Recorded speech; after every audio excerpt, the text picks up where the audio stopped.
అన్నిటికంటే ముఖ్యముగా ర్యాలీలు చేయాలి, అవసరమైతే నిరాహార దీక్షలకు కూడా పూనుకోవాలి, టెంట్ వేసుకోవాలి, కూర్చోవాలి, మాకు న్యాయం చేయమని. దేవునికి స్తోత్రం.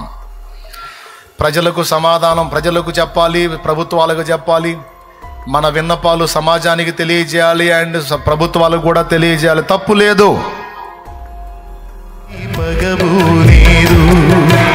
అయ్యో ఈ మనుషులెంత పశుప్రాయులు, ఈ ప్రేమ విలువ తెలుసుకోని జ్ఞానశూన్యులు. యేసయ్యో ఈ మనుషులెంత పశుప్రాయు. మినిస్ట్రీస్ నుంచి కేవలం ఒక సంఘం కదిలితేనే అది, ఒక్క సంఘం, మన సంఘమే అది. మళ్ళీ అన్ని సంఘాలు కలిసి రాలా. అప్పుడు నేను పేటలో అందరికీ పాంప్లెట్స్ పంపించాను, ఏ సంఘం రాలా. ఈ పని నేను చేస్తుంటే నన్ను పిచ్చోళ్ళ చూశారు. అప్పుడు అన్నారు, ఎందుకు బ్రదర్ మనకి అన్ని ప్రార్థన చేయాలి కానీ అన్నాను. సువార్త ప్రకటిస్తూ రోడ్ల మీద తిరుగుతూ ఉంటే పిల్లోడు మొదలుకొని ముసలోడు దాకా ప్రతి ఒక్కడు వచ్చి నిలదీస్తారు. ఎందుకంటే క్రిస్టియానిటీ అంటే గౌరవం లేదు, మాన్యత లేదు, రెస్పెక్ట్ లేదు. తెలుసుగా, చెప్పరేమండి? ఉందా? గౌరవం ఉందా? ఆడ మగ తేడా లేకుండా అడ్డగిస్తున్నారు. వాళ్ళని అడ్డగిస్తే, క్రైస్తవులని సువార్త చెప్పే వాళ్ళని అడ్డగించి వాళ్ళని సువార్త ప్రకటన చేయకుండా నిలుపు చేయటం రాజసంలాగా ఫీల్ అయ్యి అలా చేసి వీడియోలు తీసి నెట్లో పెట్టుకొని మీసాలు తిప్పుతున్నారు, మేము ఇలా చేశామని. బాగా వినండి. వాళ్ళు అడుగుతున్నారు, కడుపు రగిలిపోతుంది. ఎందుకు? వాళ్ళకి దయ కలుగుతుంది. అరే రే దుర్మార్గం చేస్తున్నారు, కళ్ళారా అర్థమవుతుంది. మన ఊరేగింపుల్ని క్రైస్తవులు అడ్డుకోవట్లేదు, కానీ వాళ్ళ ప్రభువుని గురించి చెప్పుకుంటుంటే మన వాళ్ళు అడ్డుకుంటున్నారు. ఇది ఒక దుర్మార్గం, ఇది అన్యాయం కదా. అలాగే మన వాళ్ళ మీద వాళ్ళు ఏం చేతులు చేసుకోవట్లేదు, కానీ మన వాళ్ళు వాళ్ళని కొట్టి చంపుతున్నారు, కొడుతున్నారు, తిడుతున్నారు, దూషిస్తున్నారు, చండాలంగా మాట్లాడుతున్నారని అర్థమయ్యి వాళ్ళకి దయగలిగి ఎవరి ప్రేరణ లేకుండా వాళ్ళంతటా వాళ్ళే స్వచ్ఛందంగా వచ్చి ప్రశ్నిస్తూ ఉన్నారు. యూట్యూబ్లో వీడియోలు చూస్తూ ఉంటే దేవుని కృతజ్ఞతలు చెప్తా ఉన్నాను. నిజంగా వాళ్ళలో ఈ చైతన్యం తీసుకొచ్చినందుకు నీకు స్తోత్రం తండ్రి అని దేవుని మహింపరుస్తూ ఉన్నాను. ఈరోజు సమాజంలో జరుగుతున్నటువంటి విపరిణామాలు మీరు చూస్తూనే ఉన్నారు. కొంతమంది దైవజనులు హతసాక్షులు అవుతున్నారు. సత్యం పక్షంగా గళమిప్పిన వాళ్ళు నోళ్ళు మూతబడిపోతున్నాయి. కొంతమంది చెరసాల పాలవుతున్నారు. కొంతమంది కొట్టబడుతున్నారు. కొంతమంది దూషించబడుతున్నారు. తమ్ముడు స్తోత్రం చెప్పు నాన్న, చెప్పు, గట్టిగా చెప్పు. ఈరోజు అన్య సమాజం పడగలెత్తి బుసలు కొడతా ఉంది క్రైస్తవ సంఘం మీద. మరి ఇప్పుడు మనం చేయాల్సినటువంటి కర్తవ్యం ఏంటి? రైట్, మన సహోదరులు రోడ్ల మీదకి వచ్చి నిరసన తెలుపుతూ ఉన్నారు. జరుగుతున్న దుర్మార్గాల్ని ప్రభుత్వాలు అరికట్టాలి, చర్యలు తీసుకోవాలి, న్యాయం జరిగించాలని రోడ్డు మీదకి వచ్చి తమ వంతుగా అన్ని ప్రాంతాల్లో సేవకులు, విశ్వాసులు రోడ్లెక్కి ర్యాలీలు నిర్వహించి చనిపోయిన దైవజనుని కుటుంబానికి సానుభూతి చూపుతూ మరోపక్క క్రైస్తవ సంఘం మీద జరుగుతున్న ఈ దుర్మార్గాన్ని అరికట్టాలని గళమెత్తి ప్రభుత్వాలని ప్రశ్నిస్తున్నారు. ఇది శుభ పరిణామం, మంచిది, దేవునికి స్తోత్రం. ఇన్నాళ్ళకి మన వాళ్ళలో చైతన్యం కలిగి మరి ప్రభుత్వాలను కూడా ప్రశ్నించే స్థాయికి క్రైస్తవ సంఘం వచ్చింది. ఈరోజు రోడ్ల మీదకి అందరూ కలిసి వస్తూ ఉంటే ప్రభుత్వాలకు అర్థమవుతుంది, క్రైస్తవ సమాజం మనం అనుకున్నట్టు 2% కాదురా, ఇది చాలా % ఉంది అనే సంగతి అర్థమవుతుంది. మళ్ళా ఎవరి ప్రోద్బలం లేకుండా పైసా రూపాయి పెట్టుబడి ఎవడు పెట్టకుండా ఎవరికి అంతటకు వాళ్ళే స్వచ్ఛందంగా రోడ్ల మీదకి వచ్చి మాకు జరుగుతున్న అన్యాయాన్ని మేము నిరసిస్తున్నామని ప్రభుత్వాలను నిలదీసి ప్రశ్నించి న్యాయం కోసం ప్రభుత్వాలను ప్రశ్నించటం అనేది ఒక శుభ పరిణామం, మంచిది. శ్రమలు కలిగినప్పుడే సంఘము సంఘటితం అవుతుంది అన్న వచనం నెరవేరుతుంది. మరి సంఘానికి కలుగుతున్న కొన్ని శ్రమలు మనలో సమైక్యతను తీసుకొస్తున్నాయి. ఇది శుభ పరిణామం అని నేను అనుకుంటున్నాను. కానీ జరిగిన ఉదంతం దారుణం, బాధాకరం. మంచి దైవజనుని కోల్పోవటం దుఃఖకరం. అయితే ఇంకొక విషయం ఏంటంటే, ఒక స్టెఫను నిద్రించిన చోట ఒక పౌలు లేచినట్టు, శ్రేష్టమైన భక్తులు కన్నుమూసిన చోట అంతకంటే శ్రేష్టమైన భక్తులను దేవుడు లేపగల సమర్థుడు. మనం కోల్పోయినటువంటి దేవుని పాత్రల్ని దేవుడు తన యొద్దకు తీసుకున్నాడు, మహిమలో ఉంచుతున్నాడు. పరదైస్ ఆనందంలో ఉన్నారు వాళ్ళని కోల్పోయామని మనం దుఃఖపడుతున్నాం. అయితే వారి స్థానంలో దేవుడు పౌలులను లేపగలుగుతాడు, ఆయన సమర్థుడు. అయితే ఇక్కడ మనం గమనించాల్సిన రెండో విషయం ఉంది. గళమెత్తి ప్రభుత్వాలను ప్రశ్నించటం ఎంత అవసరమో ఈరోజు మన సమాజానికి అర్థమైంది. ఈరోజు కొంతమంది నా గురించి కూడా ఎదురు చూస్తూ ఉంటారు. అందరికంటే ముందు రోడ్డు ఎక్కుతాడుగా శాలేమన్న, ఎందుకని రోడ్డు ఎక్కలేదని. ఎక్కుతా రిపోర్ట్స్ కోసం ఎదురు చూస్తున్నాను నేను. దేవునికి స్తోత్రం. ఇప్పుడు సరైన రిజల్ట్ లేకుండా, సరైనటువంటి సమాధానం లేకుండా రోడ్డు ఎక్కకూడదు. మనం ఏదన్నా కామెంట్ చేసాము, పాయింట్అవుట్ చేసామంటే పక్క చూపించి మాట్లాడాలి. కాబట్టి కొద్దిగా సమయం, కొంచెం టైం తీసుకున్నాను నేను. నా సహోదరులు కొంతమంది ఇప్పటికే చిలకలూరుపేటలో ర్యాలీ నిర్వహించారు, చక్కగా జరిగించాడు దేవుడు. దేవునికి స్తోత్రం. దేవుని చిత్తమైతే నేను కూడా దేవుడు నాకు ఇచ్చినటువంటి సంఘాలతో, మెయిన్ బ్రాంచ్తో మొత్తంతో కలిసి నేను రోడ్డు ఎక్కాను అనుకో, చిలకలూరుపేట పట్టణం మొత్తం స్తంభించింది.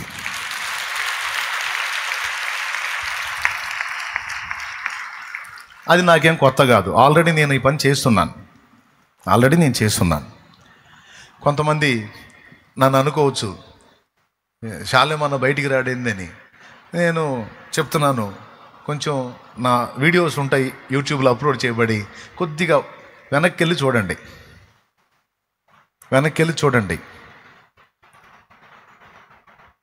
అప్పుడు యూట్యూబ్లో లేవు, హడావుళ్ళు లేవు, ఏమీ లేనప్పుడే గుడ్ ఫ్రైడే రోజు ఆరాధన సగంలో ఆపేసి సంఘం మొత్తాన్ని తీసుకొని రోడ్డు ఎక్కితే ఈ దరి నుంచి ఆ దరికి ఎన్ఆర్టీ సెంటర్ దాకా ఈ గుంపే ఉన్నారు,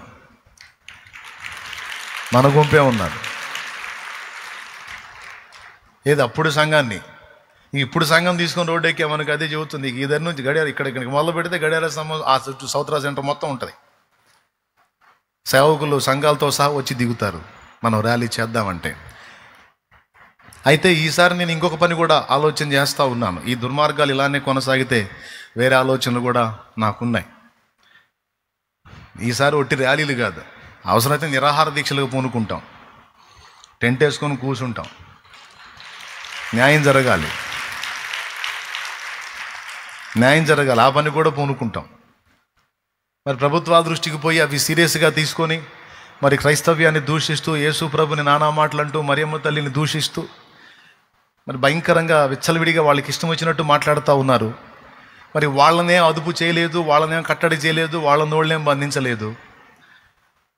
మరి అన్యాయం జరుగుతుందని అన్యాయాన్ని ప్రశ్నించిన వాళ్ళని జైళ్ళకు పంపుతున్నారు, వాస్తవాన్ని వాస్తవంగా మాట్లాడినందుకు చంపుతున్నారు. ఇవేమో మరి వీటికి తగిన న్యాయం జరగట్లేదు. ఆల్రెడీ దుర్మార్గం చేస్తున్న వాళ్ళనేమో పట్టించుకోవట్లేదు. స్పష్టంగా కనపడుతుంది. కాబట్టి ఒక పూట ర్యాలీ చేసి చేతులు దులుపుకోవటం అన్నది కాకుండా అవసరమైతే నిరాహార దీక్షలకు కూడా పూనుకొని మరి ఆ విధంగా కూడా చర్యలు తీసుకోవాలనేది మేము ఆలోచన చేస్తూ ఉన్నాం. ఆ పైన దేవుని చిత్తం. ఒకవేళ పోలీసు వారు స్పందించి న్యాయమైన విచారణ జరిపించి జరిగిన దానిలో వాస్తవాలు తేల్చి న్యాయం జరిగిస్తే దేవునికి స్తోత్రం. జరిగించకపోతే ర్యాలీ చేస్తాం, అవసరమైతే టెంట్లు వేసుకొని నిరాహార దీక్ష కూడా చేపడతాం. ఓకే, నేనే ఒట్టిగా లేను, ఎవరు ఎట్టబోతే నాకెందుకని కూర్చునే రకం నేను కాదు. సమాజానికి ఇవ్వాల్సిన సంకేతం సమాజానికి, ప్రభుత్వాలకి ఇవ్వాల్సిన సంకేతం ప్రభుత్వాలకి ఇవ్వటానికి మేము సిద్ధం. అయితే ఎందుకు సమయంలో పాటిస్తున్నామంటే రిజల్ట్ కోసం, ఆ రిపోర్ట్ కోసం మేము ఆగున్నాం.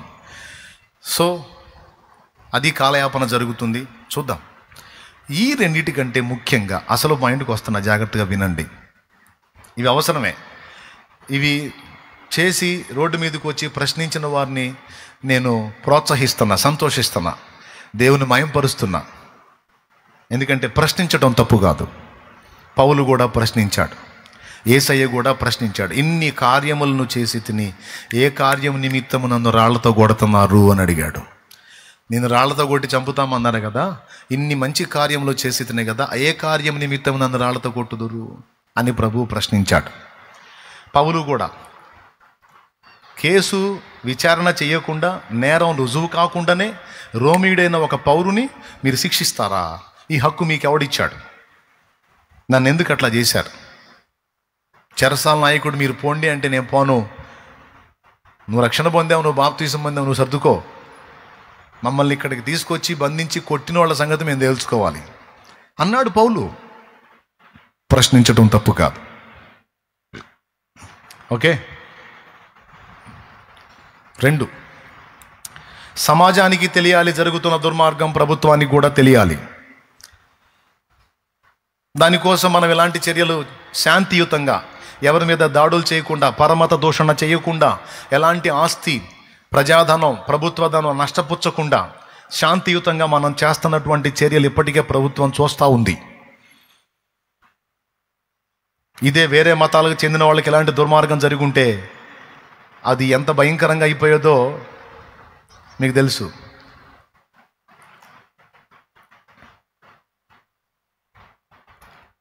ఇది చూసారా మీరు? మనం చేసిన ర్యాలీ అది.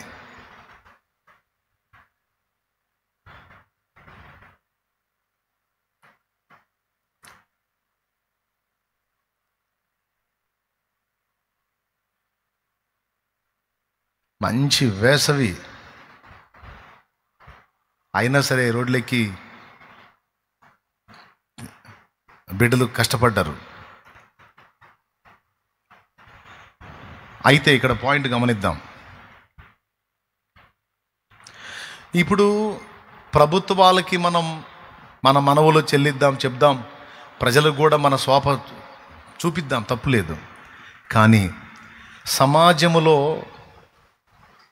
ప్రజలకు కనికరం రావాలన్నా, ప్రభుత్వాలు మన విషయంలో జోక్యం చేసుకోవాలన్నా, వాళ్లకు మొర్ర పెట్టుట మాత్రమే గాక మనం చేయాల్సిన మరొక పని ఉంది. ఈ పని ఓకే, ఇది చేయాల్సిందే. అయితే దీనికంటే శ్రేష్టముగా ఇంకొక పని ఉంది. దానినే ఈరోజు మీకు తెలియజేయబోనుకున్నాను. అదేమిటంటే విజ్ఞాపన.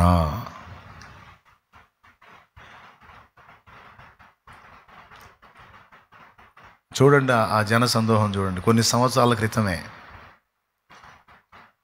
అప్పుడే అంతమంది దిగారు రంగంలో కంటే ఇంక ఇప్పుడు పిలిస్తే భయంకరంగా ఉంటుంది. అందుకే రోడ్లు బజార్లు పట్టమని చెప్తుంది. నేను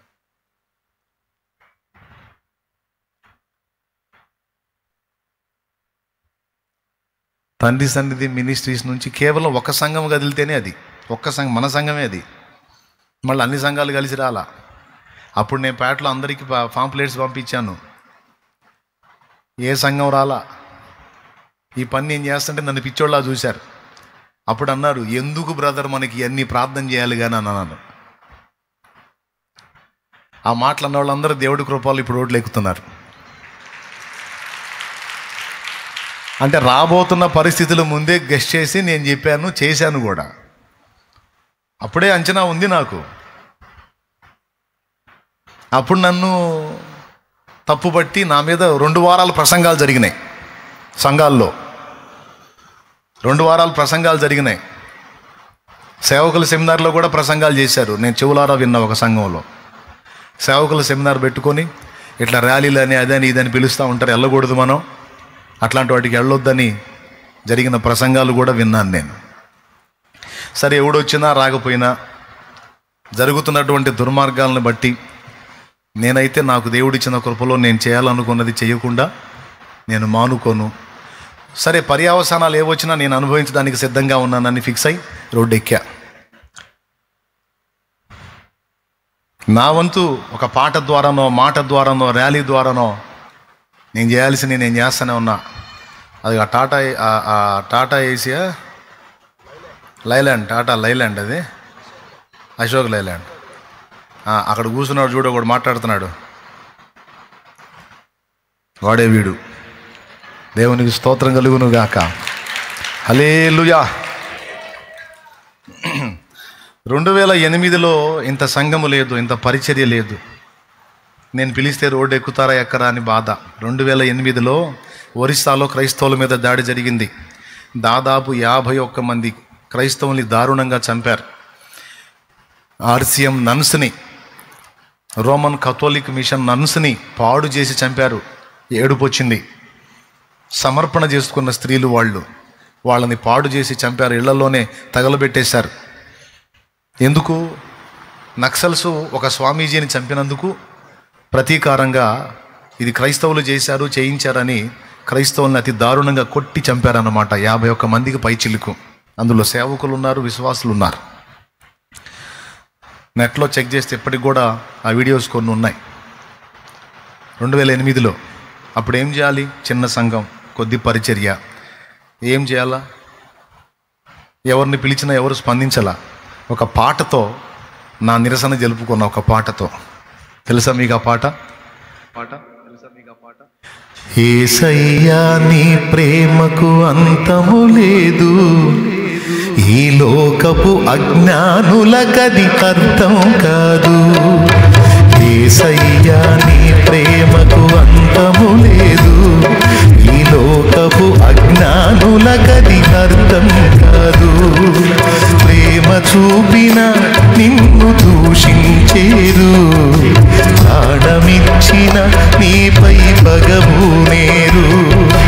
ప్రేమ చూపిన నిన్ను ద్వేషించేరు, ప్రాణమిచ్చిన నీపై పగబూనేరు. అయ్యో నీపై పగబూనేరు. అయ్యో ఈ మనుషులెంత పశుప్రాయులు, ఈ ప్రేమ విలువ తెలుసుకోని జ్ఞానశూన్యులు. యేసయ్యో ఈ మనుషులెంత పశుప్రాయులు, ఈ ప్రేమ విలువ తెలుసుకోని జ్ఞానశూన్యులు. ఈ ప్రేమ విలువ తెలుసుకోని జ్ఞానశూన్యులు. యేసయ్యా నీ ప్రేమకు అంతము లేదు, ఈ లోకపు అజ్ఞానులకది అర్థం కాదు.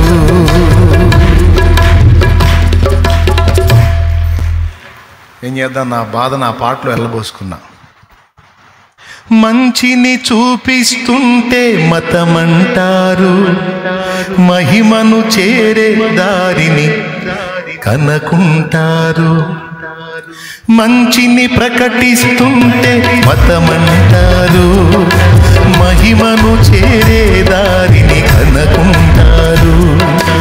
మార్గము తెలియక తికమక పడుతుంటారు, మార్గము తెలియక తికమక పడుతుంటారు.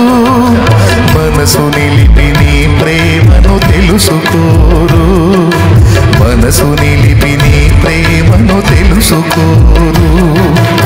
అయ్యో ఈ మనుషులెంత పశుప్రాయులు, ఈ ప్రేమ విలువ తెలుసుకోని జ్ఞానశూన్యుడు. యేసయ్యో ఈ మనుషులెంత పశుప్రాయులు, ఈ ప్రేమ విలువ తెలుసుకోని జ్ఞానశూన్యుడు. ఈ ప్రేమ విలువ తెలుసుకోని జ్ఞానశూన్యుడు. యేసయ్యా నీ ప్రేమకు అంతము లేదు, ఈ లోకపు అజ్ఞానులకది. దేవునికి స్తోత్రం, దేవునికి స్తోత్రం. మంచిని ప్రకటిస్తుంటే మతం అంటారు. పోనీ వాళ్ళకై వాళ్ళు మహిమను తెలుసుకుంటారా అంటే మహిమను తెలుసుకునే దారి వాళ్ళకి తెలియదు. మార్గము తెలియక తికమక పడుతుంటారు. మనసు నిలిపి కొంచెం సేపు నీ గురించి ఆలోచించి నీ ప్రేమను తెలుసుకోరు. అయ్యో ఈ మనుషులెంత పశుప్రాయులు, నీ ప్రేమ విలువ తెలుసుకోని జ్ఞానశూన్యులు. ఏం చేద్దాం? నా గోడ తెల్లబోసుకున్నప్పుడు, తర్వాత దేవుడు అవకాశం ఇచ్చినప్పుడు రోడ్డు ఎక్కాను. ఇప్పుడు కూడా దేవుడు కృపనిచ్చాడు, మరి నిశ్చయంగా రోడ్డు ఎక్కుతాను. అంతేకాదు, అవసరమైతే టెంట్ వేసుకొని కూర్చుంటా కూడా.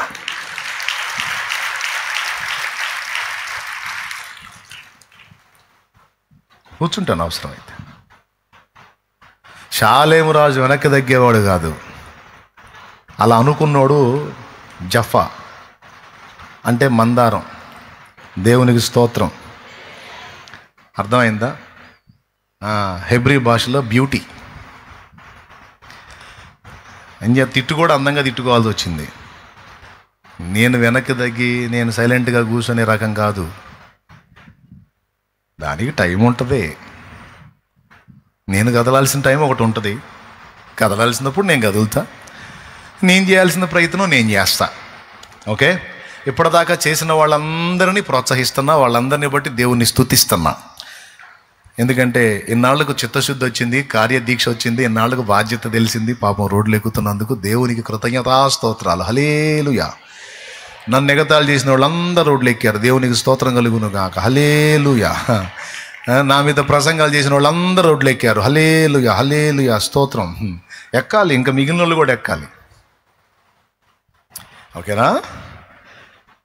ఇప్పుడు అసలు పాయింట్కి వస్తా. మనము సంపూర్ణ భక్తియు మాన్యతయు కలిగి, బాగా వినండి, నెమ్మదిగాను సుఖముగాను బ్రతుకు నిమిత్తము, అన్నిటికంటే ముఖ్యముగా ర్యాలీలు చేయాలి, అవసరమైతే నిరాహార దీక్షలకు కూడా పూనుకోవాలి, టెంట్ వేసుకోవాలి, కూర్చోవాలి, మాకు న్యాయం చేయమని. దేవునికి స్తోత్రం. ప్రజలకు సమాధానం ప్రజలకు చెప్పాలి, ప్రభుత్వాలకు చెప్పాలి, మన విన్నపాలు సమాజానికి తెలియజేయాలి, అండ్ ప్రభుత్వాలకు కూడా తెలియజేయాలి. తప్పు లేదు, ప్రశ్నించటం తప్పు కాదు. అవసరమైతే రాజకీయంగా క్రైస్తవుల పక్షాన నిలబడుతున్న వాళ్ళకు కూడా సపోర్ట్ చేయాలి. దాని గురించి కూడా ఆలోచన చేస్తున్నాం. దేవునికి స్తోత్రం. రాజకీయంగా కూడా క్రైస్తవులు లైన్లో ఉండాలి. ఈరోజు మన పక్షాన గళమెత్తి మాట్లాడేవాడు ఒక్కడు లేడు. ముస్లింల పక్షంగా మాట్లాడటానికి కొన్ని గొంతులు ఉన్నాయి, హైందవుల పక్షంగా మాట్లాడడానికి కొన్ని గొంతులు ఉన్నాయి, కానీ క్రైస్తవుల పక్షంగా మాట్లాడడానికి ఒక్క గొంతుక లేదు. అధికారంలో ఉన్న వాళ్ళలో సహా ఎవడు మాట్లాడడానికి దమ్ము లేదు. కాబట్టి దీని గురించి కూడా సమాలోచన జరుపుతున్నాం.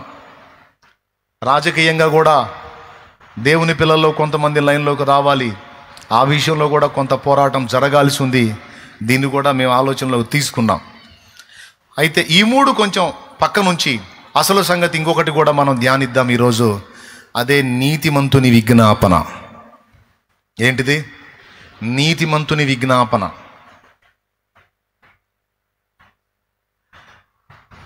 మనము సంపూర్ణ భక్తియు మాన్యతయు కలిగి, ఎక్కడుంది? తిమోతికి రాసిన మొదటి పత్రిక 2వ అధ్యాయం 1వ వచనం. ఒక్కసారి బైబిల్ తిప్పేయి, తొందరగా తిప్పేయి, 2 ముక్కలు చెప్పేసి ప్రార్థన చేసేస్తాయిగా. మనము సంపూర్ణ భక్తియు మాన్యతయు కలిగి నెమ్మదిగాను సుఖముగాను బ్రతుకు నిమిత్తము అన్నిటికంటే ముఖ్యముగా మనుషులందరి కొరకును. సంపూర్ణ భక్తి అంటే భక్తి సంపూర్ణంగా చేసుకోవడానికి అనుకూలమైన పరిస్థితులు అని రాసుకో.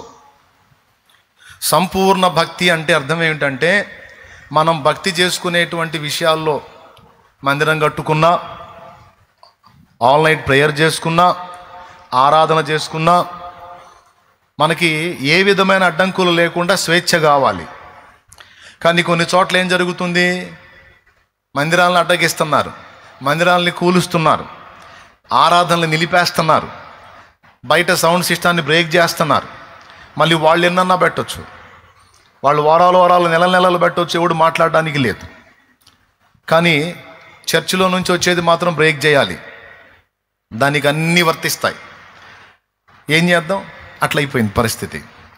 వాళ్ళు ఎన్ని చేసినా ఎవ్వడూ మాట్లాడడానికి వీల్లేదు. కానీ క్రైస్తవుడు ఒక చర్చి కట్టుకుంటే మాత్రం, కలిసి ప్రార్థన చేసుకోవడానికి ఒక మందిరం కడితే మాత్రం కోల్చాలి. అంటే మనం భక్తి సంపూర్ణంగా చేసుకోవటానికి అనువైన పరిస్థితులు ఇప్పుడు లేవు. ఒకటి, సంపూర్ణ భక్తి చేసుకోవడానికి మనకు అనుకూలత ఉందా? అలా చేసుకోవాలంటే ఇంక వేరే మార్గంలో అడవిలో పోవాలి. మనం అడవిలో పోయినా వాళ్ళు ఊరుకోరు, ఫారెస్ట్ వాళ్ళు ఊరుకోరు. అడవిలో కూడా అవకాశం లేదు, ఊళ్ళో అవకాశం లేదు, అడవిలో అవకాశం లేదు. అట్లా అయిపోయింది బతుకు.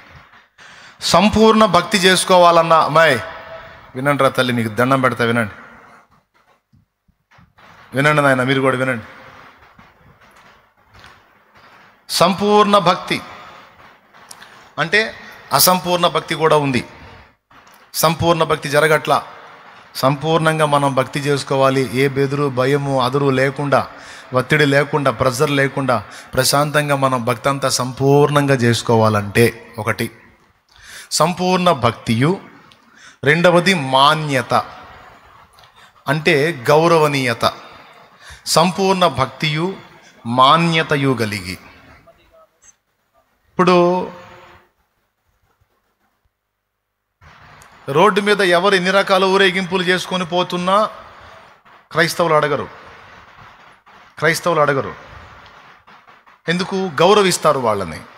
వాళ్ళ విశ్వాసం ఏదో వాళ్ళు చేసుకుంటున్నారు, వాళ్ళ భజన ఏదో వాళ్ళు చేసుకుంటున్నారు, వాళ్ళ ఆరాధన ఏదో వాళ్ళు చేసుకుంటున్నారు, వాళ్ళ కార్యక్రమాలు ఏవో వాళ్ళు చేసుకుంటున్నారు అని అడ్డగించరు, తృణీకరించరు, గౌరవనీయంగా పక్కకు తొలుగుతారు. చేసుకోండి మీ తిప్పలు మీరు పడండి. కానీ క్రైస్తవులు సువార్త ప్రకటిస్తూ రోడ్ల మీద తిరుగుతూ ఉంటే పిల్లోడు మొదలుకొని ముసలోడు దాకా ప్రతి ఒక్కడు వచ్చి నిలదీస్తారు. ఎందుకంటే క్రిస్టియానిటీ అంటే గౌరవం లేదు, మాన్యత లేదు, రెస్పెక్ట్ లేదు. తెలుసుగా? చెప్పరేమండి? ఉందా? గౌరవం ఉందా? ఆడ మగ తేడా లేకుండా అడ్డగిస్తున్నారు. వాళ్ళని అడ్డగిస్తే, క్రైస్తవులని సువార్త చెప్పే వాళ్ళని అడ్డగించి వాళ్ళని సువార్త ప్రకటన చేయకుండా నిలుపు చేయటం రాజసంలాగా ఫీల్ అయ్యి అలా చేసి వీడియోలు తీసి నెట్లో పెట్టుకొని మీసాలు తిప్పుతున్నారు, మేము ఇలా చేశామని. అలా చేసిన వాళ్ళకి మతోన్మాద శక్తులు సన్మానాలు చేస్తూ ఉన్నాయి. అబ్బా సూపరు, భలే ఆపావు, భలే అడ్డగించావు. నిన్ను మేము గౌరవించినప్పుడు నువ్వెందుకు గౌరవించవు మమ్మల్ని? నువ్వు రోడ్ల మీద ఊరేగింపులు చేసుకుంటా రోజులు తిరిగినా మేము నిన్ను అడ్డు పెట్టలేదు, పట్టించుకోలేదు కదా, నీ తిప్పలు నువ్వు పడ్డా. అలాగా మా ఊరేగింపు మేము చేసుకుంటున్నప్పుడు నీకున్న స్వేచ్ఛ మాకు లేదా? మేము భారతీయులం కదా? రాజ్యాంగం నీకు ఇచ్చిన హక్కు మాకు లేదా? నీ హక్కు నువ్వు వినియోగించుకోవచ్చు, మా హక్కును మేము వినియోగించుకోకూడదా? వినియోగించకూడదు అంటుంది ఈరోజు సమాజం. అంటే గౌరవం లేదు.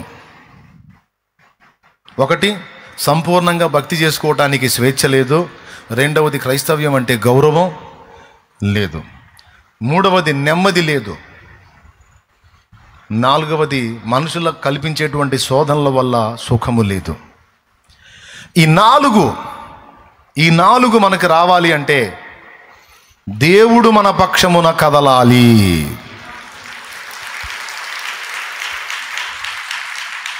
అర్థమైందా? ఈ నాలుగు మనకి జరగాలి అంటే, ఈ నాలుగు మనకి నెరవేరాలి అంటే దేవుడు తన బలమైన బాహు మన ఎడల చాపి ఆయన మన పక్షమున కదలాలి. కదలాలంటే మనం ఏం చేయాలి? ఏం చేయాలో అక్కడ చెప్పాడు. కిందికి చదివితే, మనం సంపూర్ణ భక్తియు మాన్యతయు కలిగి నెమ్మదిగాను సుఖముగాను బ్రతుకు నిమిత్తము అన్నిటికంటే ముఖ్యముగా, అంటే మిగిలినవన్నీ నిరాహార దీక్ష చేయొచ్చు, నువ్వు ర్యాలీ చేయొచ్చు, లేకపోతే రాజకీయంగా నువ్వు తిప్పలబడి ఒకరిని మన పక్షంగా నిలబెట్టి మనం గెలిపించుకోవచ్చు, ఒక ఓటు బ్యాంకుగా మనం తయారు కావచ్చు. దేవునికి స్తోత్రం. పెద్దగా చెప్పండి, ఇంకోసారి చెప్పండి.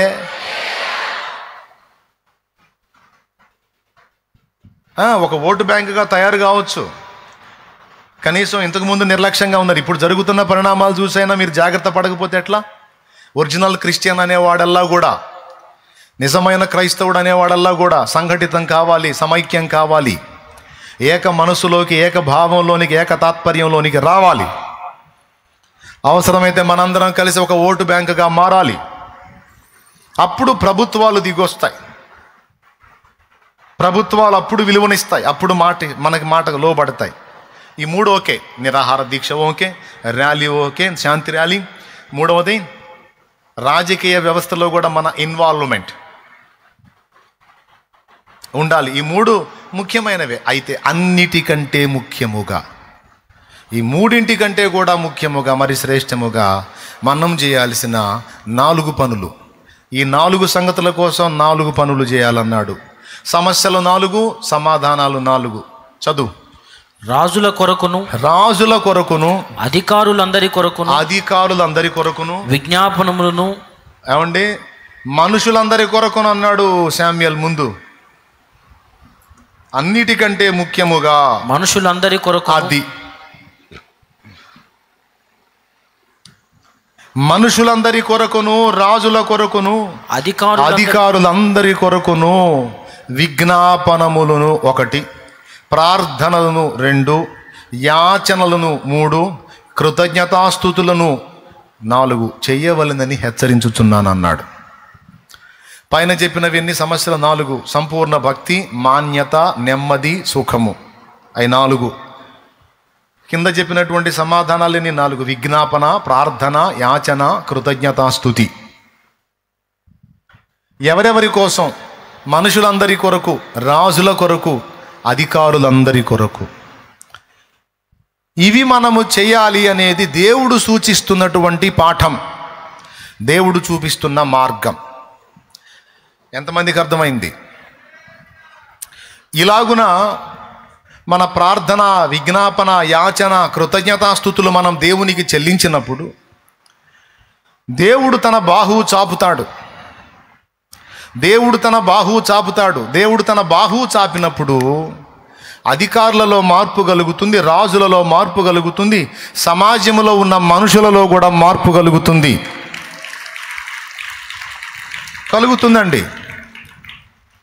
ఎందుకంటే అపోస్తలుల కార్యము 2వ అధ్యాయం మీరు చూడగలిగితే, అపోస్తలుల కార్యము 2వ అధ్యాయం మీరు చూడగలిగితే 42వ వచనం నుంచి కిందికి త్వరగా. వీరు అపోస్తలుల బోధయందును, సహవాసమందును, రొట్టె విరుచుట యందును, ప్రార్థన చేయుట యందును ఎడతెగక ఉండిరి. అప్పుడు ప్రతి వానికిని భయము కలిగెను. మరియు అనేక మహత్కార్యములను, సూచక క్రియలను అపోస్తలుల ద్వారా జరిగెను. విశ్వసించిన వారందరూ ఏకముగా కూడి తమ కొరకు కలిగినదంతయు సమిష్టిగా ఉంచుకొనిరి. ఇదియుగాక వారు తమ చరస్థిరాస్తులను అమ్మి అందరికిని వారి వారి అక్కర కొలది పంచిపెట్టిరి. మరియు వారు ఏక మనస్కులై ప్రతి దినము దేవాలయంలో తప్పక కూడుకుని. అక్కడ ఉన్న మాట చూడాలి మీరు. మరియు వారు ఏక మనస్కులై అన్నాడు. ఒక్కటే మనస్సు గలవారై, ఏక మనస్కులై ప్రతి దినము దేవాలయములో తప్పక కూడుకొనుచు, ఇంటింటా రొట్టె విరుచుచు, దేవుని స్తుతించుచు, ప్రజలందరి వలన దయ పొందిన వారై ఆనందముతోను నిష్కపటమైన హృదయముతోను ఆహారము పుచ్చుకొనుచుండిరి. మరియు ప్రభువు రక్షణ పొందుచున్న వారిని అనుదినము వారితో చేర్చుచుండే. గమనించాలి బిడ్డలారా, ప్రజలందరి వలన దయ పొందిన వారై. ఏమండి, ప్రజలకు దయ ఎలా కలిగిద్ది? నేను చెప్పనా? దేవుడు పుట్టిస్తే తప్ప వాళ్ళకి దయ కలగదు మన మీద, పక్క. దేవుడే ప్రజలకు మన ఎడల దయ పుట్టించాలి. ఈరోజు జరుగుతున్న దుర్మార్గాలను చూసి కొంతమంది హిందూ సోదరులే, హైందవ సోదరులే నిష్పక్షపాతంగా రోడ్డు మీదకి వచ్చి ప్రశ్నిస్తున్నారు. ఏమిటి మీ దుర్మార్గం? ఏమిటి ఉన్మాదం? ఎందుకు క్రైస్తవులను ఇలా హింసిస్తున్నారు? ఏం మనకున్న స్వేచ్ఛ వాళ్ళకి లేదా? వాళ్ళు భారతీయులు కాదా? వాళ్ళ ఎడల ఎందుకు ఇంత దుర్మార్గంగా వ్యవహరిస్తున్నారని ఈరోజు హైందవులే ముందుకొచ్చి, పురుషులలోనూ స్త్రీలలోనూ కూడా అనేక మంది వచ్చి అనేక మందిని ప్రశ్నిస్తూ ఉన్నారు. ఇది శుభ పరిణామం. దేవునికి స్తోత్రం కలుగునుగాక. హల్లెలూయా. బాగా వినండి. వాళ్ళు అడుగుతున్నారు, కడుపు రగిలిపోతుంది. ఎందుకు? వాళ్ళకి దయ కలుగుతుంది. అరే దుర్మార్గం చేస్తున్నారు, కళ్ళారా అర్థమవుతుంది. మన ఊరేగింపుల్ని క్రైస్తవులు అడ్డుకోవట్లేదు, కానీ వాళ్ళ ప్రభువుని గురించి చెప్పుకుంటుంటే మనోళ్ళు అడ్డుకుంటున్నారు. ఇది ఒక దుర్మార్గం, ఇది అన్యాయం కదా. అలాగే మన వాళ్ళ మీద వాళ్ళు ఏం చేతులు చేసుకోవట్లేదు, కానీ మన వాళ్ళు వాళ్ళని కొట్టి చంపుతున్నారు, కొడుతున్నారు, తిడుతున్నారు, దూషిస్తున్నారు, చండాలంగా మాట్లాడుతున్నారని అర్థమయ్యి వాళ్ళకి దయగలిగి ఎవరి ప్రేరణ లేకుండా వాళ్ళంతటా వాళ్ళే స్వచ్ఛందంగా వచ్చి ప్రశ్నిస్తూ ఉన్నారు.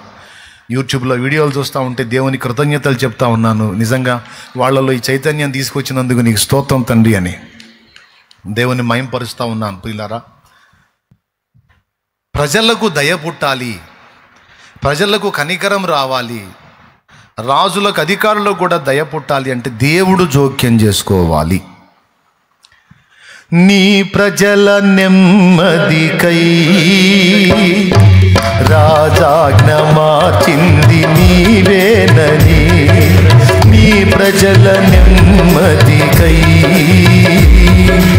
రాజాజ్ఞ మార్చింది నీవేనని, అహమును అణచి అధికారులను అధముల చేసిన నీకు అసాధ్యమైనది ఏమున్నది? అసాధ్యమైనది ఏమున్నది? పాడో.